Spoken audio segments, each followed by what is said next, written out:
Museum and is subtitled in all 6 official UN languages. The film is being released with a study materials online and in DVD format to educators around the world. United Nations information centers, such as those in Rio de Janeiro and Tokyo, are subtitling the film into Portuguese and Japanese. Other UN offices, such as our centers in Lusaka, Zambia, are arranging for its broadcast on public television. Mr. Spielberg.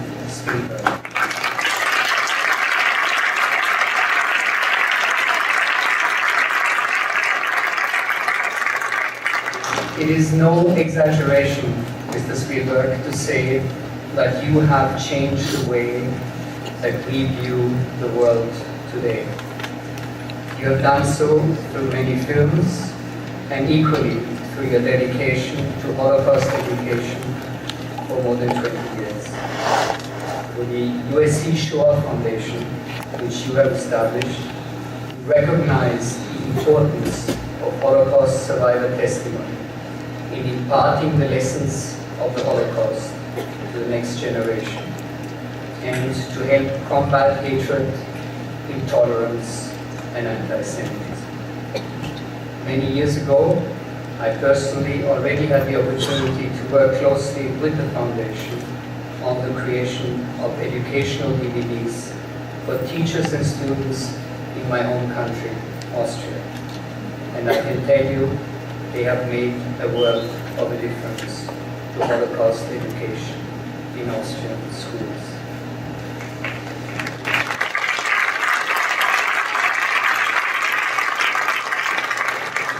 It is now my distinct honor to welcome Mr. Steven Spielberg to deliver the keynote address at today's Holocaust. To the Holocaust and United Nations Outreach Program, I'm grateful to you for inviting me to address this year's theme, Journeys to the Holocaust, and for years of partnership with the USC Shoah Foundation. It's particularly meaningful for me that Rena Finder and other survivors of the Holocaust and genocide are here with us today, and I'd like to dedicate my remarks to all of them. The United Nations is one of the most important institutions that humanity has created, not only because of our shared hope that it will accomplish what's set out in its charter, but because the United Nations provides a place where representatives of all the peoples of the world listen to witnesses tell of their experiences, and after listening, policy is made.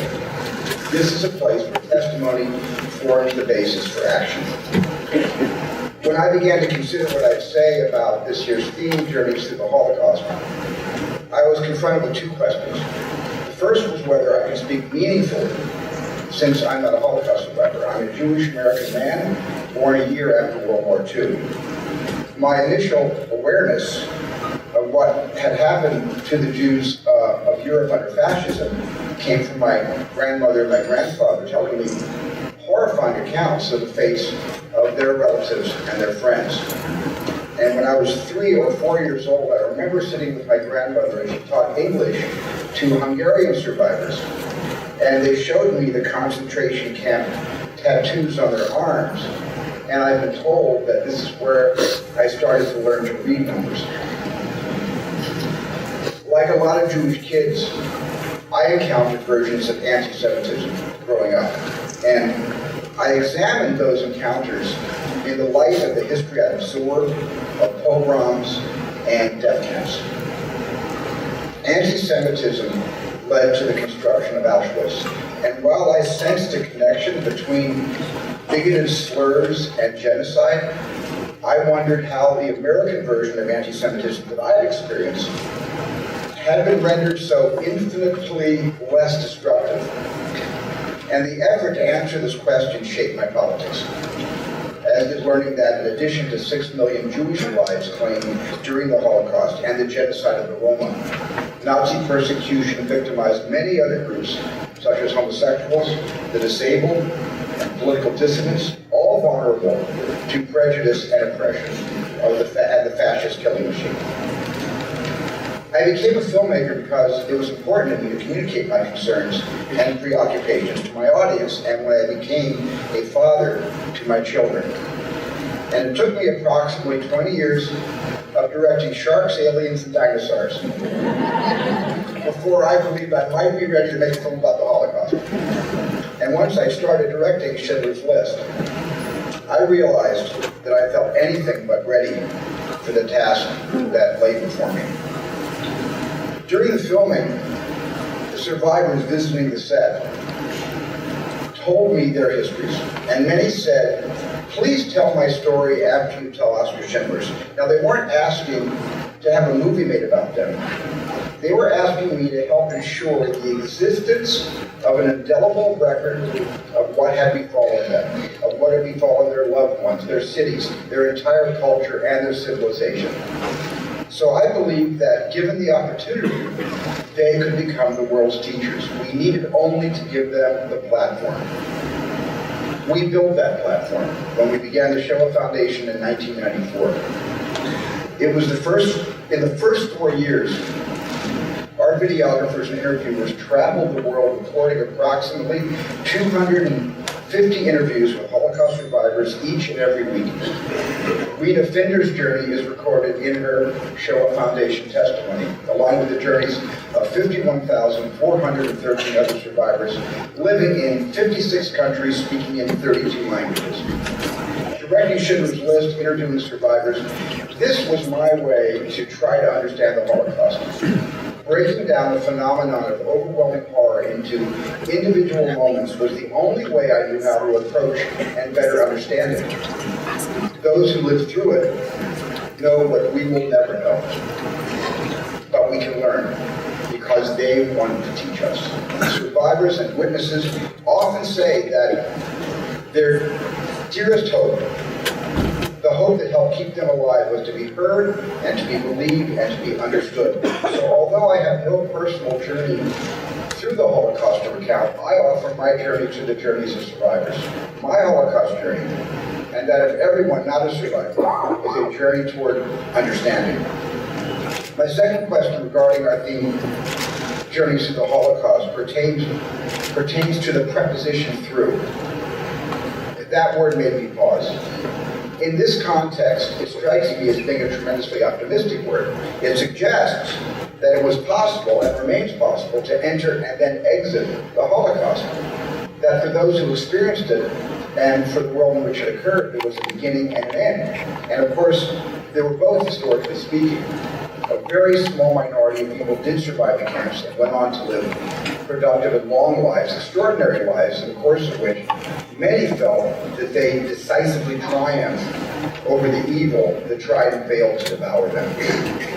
Survivors of horror often express an undaunted, undamaged optimism, and there's nothing I know about human beings more marvelous and beautiful than this capacity to transform rage and grief into a wellspring of wisdom, progress, and justice.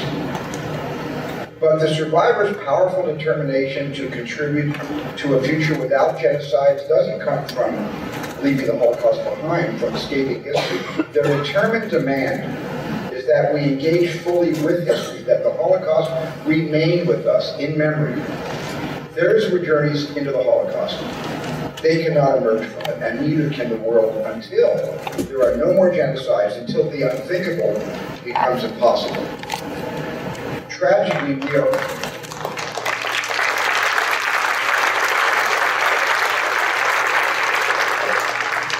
we are all aware that the Holocaust is still with us today in ongoing attempts at genocide all around our planet.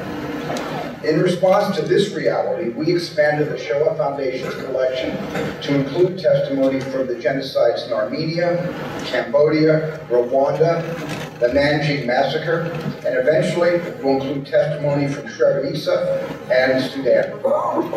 I was recently informed by the Foundation staff that survivors of the Rwandan genocide had asked to see Holocaust survivor testimonies because they want to learn how people rebuilt their lives after facing death and losing their loved ones. Victims of the genocide in the past are now teachers to victims of recent genocide, and And when I first heard this, I was deeply moved, and I felt glad that our work gathering memories of the show was helping in unexpected ways, but also I became terribly sad. Why have successive generations after the Holocaust follow the victim of mass murder? If genocide is as unstoppable today as it seemed to be in the 1930s and the 1940s, don't we have to ask ourselves why bearing witness matters? Why gather testimony if genocide persists? At the end of his interview, Holocaust survivor George Pampanek looks directly into the camera and urges humanity to come together, despite the risks, to create the momentum we need to act together to stop genocide. It is, as I said, a great accomplishment of our species that testimony like George's can be heard and is heard in the high chambers of power. In chambers such as these, survivors tell us that genocide is prepared for it, that intervention, once the killing machine is in place, is sometimes successful, but more often it's not successful. They ask us to learn to anticipate the warning signs, the predictors of genocide, and insist that mass graves don't have to open up before we act. They ask that we learn from what they suffered. The challenge of genocide is to confront simultaneously a literally unimaginable totality. The numbers numb us. They exceed the human mind's capacity to make sense of the world. Here's one way to comprehend how incomprehensible genocide is. If a person wanted to watch every one of the 52,000 testimonies of Holocaust survivors in the Shoah Foundation collection, he or she would have to watch testimony 24 hours a day for nearly 15 years to see the visual history archive in its entirety. And this archive, we should remember, is less than 1% of the Holocaust's Jewish victims, less than half of 1% of the total number of victims of the Holocaust. So history is simply another way of saying human life. When testimony and witness forms the basis of policy, when truth, rather than narrow national or local interests, forms the foundation for action, there is great cause to hope for resolution of what appear to be unsolvable problems. And that is why the broad perspective the United Nations commands is so crucial. This institution, which is so much of the world's hope, where so much of that world's hope is in place, exists in defiance of imponderable difficulties. That the UN exists at all, has endured, and expanded its mission is proof against despair. That the UN dedicates itself to bearing witness and joins its authority to the witness of others is an unanswerable argument for efforts to remember the past, to learn, and to take inspiration in the urgent name of action. Thank you.